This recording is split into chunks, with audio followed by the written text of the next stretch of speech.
Azı yiyelek. Yarım litrede süt alabız. Neme 5-6 mal sağlat. 11 be sayımız. 11'de 5-6 mal sayımız. Bişkekten, Şoş жақtan келишет көп. Süt менен кымызды аралашкан самал деп айтат. Азыр саап бүттүк, өз үйгө барабыз.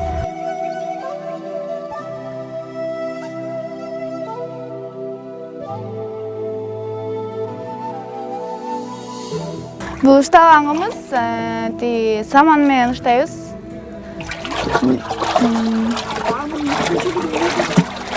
Кайсыны жакшы көрүшөт? Ушталган кымызды таттуураак, көп чалынган кымызды да. Дәйел келе карап турасың? Бүгүн асли болуп калды, кеч байланды бүгүн. Кеч байланып калат кээде. Мындай көп эле чыгат негизи. Жап.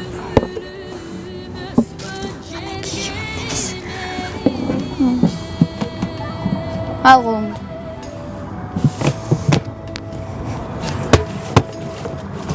Menin adım Tatlı, familiyam Beyşenkulova.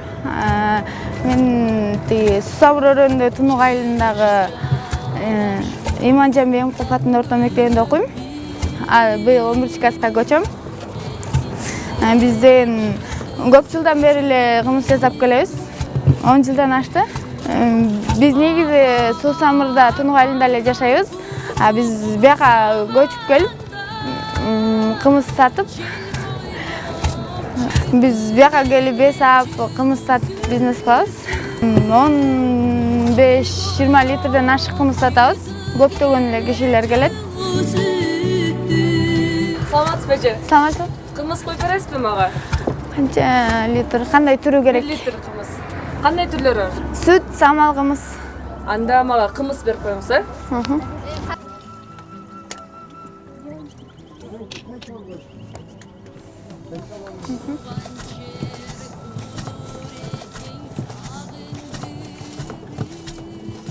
Бул деген сабоо.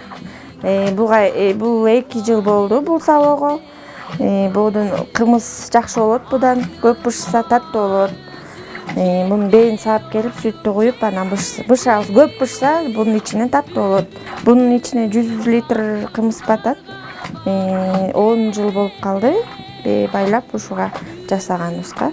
Мунун ичинде башкача болот, свежий болот, жаңы болот. Бачокто болсо, ал ачуураак болуп калат.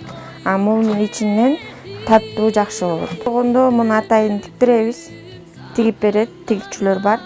Ошону тигип, ыштап, анан кымыз кылабыз. Баасы бир 5000 сом болот. Ар кандай болот, эмесине көлөмүнө жараша болот, чоң кичинеси болот. Бул кымбат. Бирок эмеси кымызы жакшы болот. Баары ушуга кызыгып ушунун кымызын ичишет да. Бул бачоктон жок ичпейт. Ачуу болуп калат. Буну эми саап келгенде ичине майда чүйдө кыл-пыл түшүп калат. Ошон үчүн байлап муну чыпкалап алабыз. Кымыз таза болуш үчүн. Бизде азыр Бишкектен келет, Таластан келет. Бишкектен көп келет. Сүт ичкенде өзүбүздүн кишилерибиз бар. Ошо жыл сайын келип, боз тигип, эс алып, анан саап ичип кетишет. Грипп болбойбуз, жөтөлбөйбүз, кышында ичебиз ошону сүттү.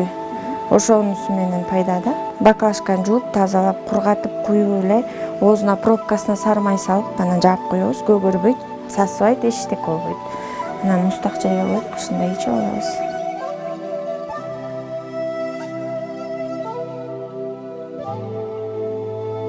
Саап туруп ичсең сүт ичесиң. Саап келип сабоого куюп бышсаң, ал уже самал таттуу болуп калат да. Кычкыл эртең менен уже түнү менен ачыт да, анан эртең менен ачуу кымыз болуп калат.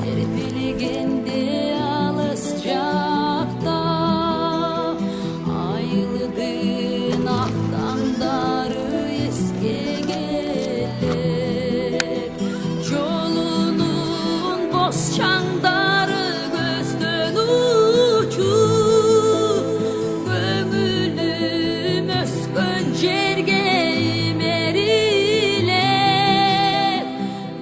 астына кармап тур айдин, сразу кой бересиң муну байлай коюп.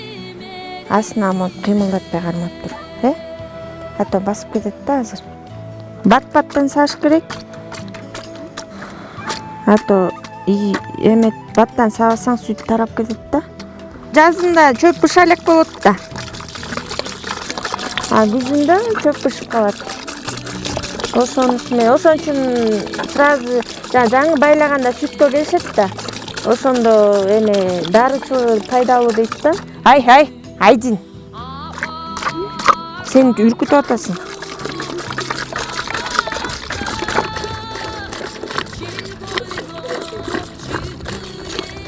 Азыр 8 бүгүн экону агып жибердик. Анткени тойго кетип калбадыбы. Бир саганда 10 литр, 11 литр сүт чыгат. 2 сааттан бир болгондочу.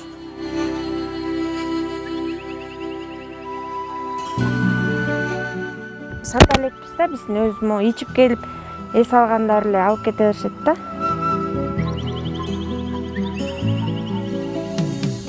Бээни саардан мурун мына ушундай укурук менен бээге барып, мойнуна илип алат экен. Мынтип. Анан 1-2 жолу бурап туруп, мынтип коюп коет экен. Укурукту койгондон кийин бээ тынч турат, анан кийин бээни саабы берсе болот. Эже, бээни саабызбы? Келесизби?